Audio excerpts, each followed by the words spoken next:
அனைவருக்கும் நமஸ்காரம். ஓம் நம சிவாய, ஓம் சிவாய நமக. நான் பாரம்பரிய ஜோதிடர், திருப்பூர்லேருந்து ராஜலட்சுமி. இந்த பதிவு அப்படின்னு எடுக்கும்பொழுது புத்தாண்டு ராசி பலன்கள் 2026 மகர ராசி அன்பர்களுக்கு என்ன மாதிரியான ராஜ யோகங்களை கொடுக்க போகுது அப்படிங்கிறத பற்றி பார்க்க போகிறோம். அதாவது மகர ராசி அன்பர்கள் எப்பயுமே பார்த்தீங்கன்னா கஷ்டத்தை இஷ்டப்பட்டு செய்வாங்க. சின்னதுலேருந்து பார்த்தது தானேங்க. கஷ்டம் ஒன்றும் புதுசாக வரலையே அப்படிங்கிற மாதிரி அவங்களுக்கு பழகி போயிடும். பெரிய பெரிய இண்டஸ்ட்ரி வச்சுருக்கிறவங்க எல்லாமே பெரிய பெரிய எவ்வளோ பெரிய பிரச்சனைகள் வந்தாலும் பொறுமையாக ஹேண்டில் பண்ணி எல்லாத்துலேயும் நிவர்த்தி எடுக்கக்கூடியவங்க. பொறுமை அப்படிங்கிறதுக்கு மகர ராசி தான் வந்து எக்ஸாம்பிள். எல்லாத்துலேயும் நிவர்த்தி எடுக்கக்கூடியவங்க அப்படின்னு பார்க்கக்கூடிய அமைப்பு. பொறுமை தான் வேணும். அதை பொறுத்தார் பூமி ஆர்வாள்னு சொல்லுவாங்கல்ல, அந்த பழமொழி வந்து யாருக்கு பொருந்தும்? மகர ராசி அன்பர்களுக்கு தான். அங்கே வந்து அந்த ராசியில் வந்து செவ்வாய் வந்துட்டு உச்சமாகக்கூடிய ராசி. கஷ்டப்பட்டு சம்பாரிச்சு நிறைய செலவினங்கள்லாம் இல்லாமல் சிம்பிளாக உங்களுடைய வாழ்க்கையை வாழ்ந்து நிறைய பொருளாதார சேர்க்கை, வாழ்க்கையில் ஒரு முன்னேற்றத்துக்கு போகக்கூடிய ராசிகளில் மகர ராசி ரொம்ப ரொம்ப அதிகமான இம்பார்ட்டன்ஸ் கொடுக்கக்கூடியது அந்த அமைப்பு. இந்த வருடம் அப்படின்னு பார்க்கும் பொழுது இவங்களுக்கு 5 மாத காலகட்டங்கள் அப்படின்னு பார்க்கும் பொழுது குரு பகவான் வந்துட்டு உங்களுக்கு 6ஆம் இடத்துல சஞ்சாரம் பண்றார். மீதி 7 மாதங்கள் பார்க்கும் பொழுது உங்களுடைய ராசியை பார்வை செய்கிறார், சமசப்தம பார்வை செய்கிறார். இதுதான் வந்து இருக்கிறதுலே வந்துட்டு அதிர்ஷ்டமான காலகட்டங்கள் அப்படிங்கிறத எடுத்துக்கலாம். 6ஆம் இடத்தில் இருக்கக்கூடிய குரு பகவான் தேவையில்லாம வேலை வாய்ப்புகளில் எதிரியை உருவாக்கக்கூடிய ஒரு அமைப்பு, வேலையில் கஷ்டப்படக்கூடிய சுச்சுவேஷன்ஸு, தொழிலில் போட்டியாளர்களை உருவாக்கக்கூடிய அமைப்பு, இது எல்லாத்தையும் கொண்டு வந்து கொடுத்துருப்பார். ஆனால் ராசியாதிபதினு சொல்லக்கூடிய அமைப்பு புதிய முயற்சிகளை எப்படியாவது ஏதாவது ஒரு விஷயத்தில் தொழிலில் பொருளாதாரத்தில் வெற்றி அடைஞ்சே தீரணும் அப்படிங்கிறதுல வந்துட்டு பார்த்தீங்கன்னா முதன்மையாக இருக்கக்கூடிய அமைப்பு அப்படின்னு பார்த்தீங்கன்னா ராசி அதிபதி தைரிய வீரிய ஸ்தானத்தில் போய் உட்கார்ந்துருக்கிறது தான். அப்போ புதிய முயற்சிகள் எல்லாத்துலேயும் வெற்றி அடைக்கக்கூடிய அமைப்பு அப்படிங்கிறது உண்டு. ஒரு தொழிலில் வந்துட்டு நான் முன்னேறணும், அதுக்கு லோன் தேவைப்படுது அப்படின்னா இந்த காலகட்டங்கள் பேங்க் லோனு, கிரெடிட் கார்டில் கிடைக்கக்கூடிய அமௌண்ட்டு, இது எல்லாமே கிடைக்கிறதுக்கான வாய்ப்பு அப்படிங்கிறது உண்டு. சமசப்தம பார்வை அப்படிங்கிறது பார்த்தீங்கன்னா மனைவி மூலம் உங்களுக்கு கூட்டாளிகள் மூலம் நிறைய வாய்ப்புகள், அடிஷ்னல் வாய்ப்புகள் தேடி வரக்கூடிய யோகம் அப்படிங்கிறது உண்டு. அப்போ பொருளாதார விருத்தி அப்படிங்கிறது உண்டு. அது காலபுருஷனுக்கு 4ஆம் இடத்துல குரு பகவான் உச்சமாக இருந்து பார்க்குறாரு. அதுதாங்க பெரிய ப்ளஸ் பாயிண்டே. மிகப்பெரிய முதலீடு போட்டு பிஸ்னஸ் ஆரம்பிக்கிறதுக்கான வாய்ப்பு அப்படிங்கிறது உண்டு.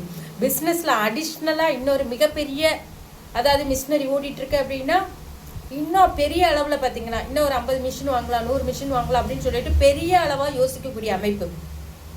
பிஸ்னஸோட இடத்த டெவலப் பண்ணலாம் அப்படின்னு சொல்லிட்டு அதிகமான ஏக்கர் கணக்கில் வாங்கி டெவலப் பண்ணுவீங்க.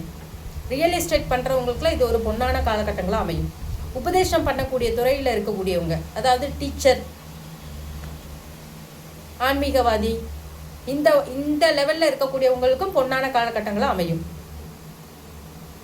அரசியலில் இருக்கக்கூடியவங்களுக்கும் வந்துட்டு நிரந்தரமாக பார்த்தீங்கன்னா வெற்றியை சுடக்கூடியதாக இருக்கும்.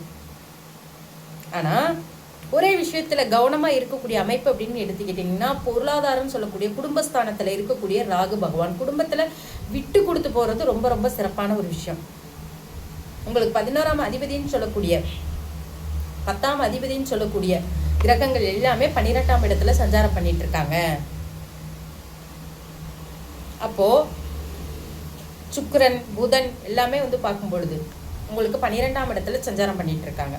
அப்போ வெளிநாடு வாய்ப்பு, தொழில் ரீதியான முன்னேற்றத்திற்காக வெளிநாட்டில் ஒரு அப்டேஷன் இருக்குது. தொழில் நிறுவனத்திற்கு அதிக முதலீடுகள் அப்படின்னு பார்த்தீங்கன்னா ஏற்றுமதி இறக்குமதி சார்ந்து வெளிநாட்டில் வந்துட்டு அப்டேஷன் பண்ணிட்டு இருக்கோம். வெளிநாட்டில் ஒரு புதுசாக ஆரம்பிக்க போகிறோம் அப்படிங்கிறவங்களுக்கு இது ஏற்றமான காலகட்டங்கள். ஆனால் டாக்குமெண்ட் சார்ந்த ஒரு விஷயத்தில் கண்டிப்பாக கவனமாக இருக்கக்கூடிய காலகட்டங்கள். எந்த ஒப்பந்தத்தையும் படித்து பார்த்து கையெழுத்து போடணும். டாக்குமெண்ட் மைனஸ் ஆகக்கூடிய அமைப்புமே உண்டு.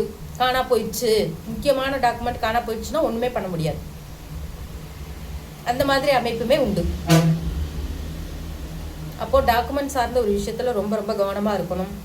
வாக்குஸ்தானத்தில் ரொம்ப ரொம்ப கவனமாக இருக்கும். பொருளாதாரம், ஏகப்பட்ட பொருளாதாரம் வந்துருச்சு, கடன் வாங்கிட்டோம், பேங்க்கில் லோன் வாங்கிட்டோம், அதை வச்சு என்ன பண்ணலாம் அப்படின்ட்டு நம்ம என்ன பண்ணிடக்கூடாது, தெரியாமல் ஏதாவது ஒரு விஷயத்தில் இறங்கக்கூடாது. இந்த குரு பகவான், குருவும் ராகும் திரிகோணத்தில் இருக்கும் பொழுது பார்த்தீங்கன்னா உங்களுக்கு பெரிய முதலீடுகள் கடனாக கிடைக்கக்கூடிய ஒரு அமைப்பு அப்படிங்கிறது உண்டு. ஒரு சொத்தை விற்று பெரிய முதலீடுகள் கிடைக்கக்கூடிய ஒரு அமைப்பு உண்டு. அதை தேவையில்லாத ஒரு விஷயத்தில் நம்மளுக்கு தெரியாத ஃபீல்டில் இன்வெஸ்ட்மெண்ட் பண்ணக்கூடாது. குடும்பத்தில் இருக்கிறவங்கள அனுசரித்து போகணும், எடுத்தறிஞ்சு பேசக்கூடாது. 2ஆம் இடத்தில் இருக்கக்கூடிய ராகு புதிய ஏதாவது ஒரு விஷயத்தில் கொண்டு போய் இழுத்துறதுக்கான வேலையை பார்ப்பார், பிரம்மாண்டப்படுத்தி விடுவார்.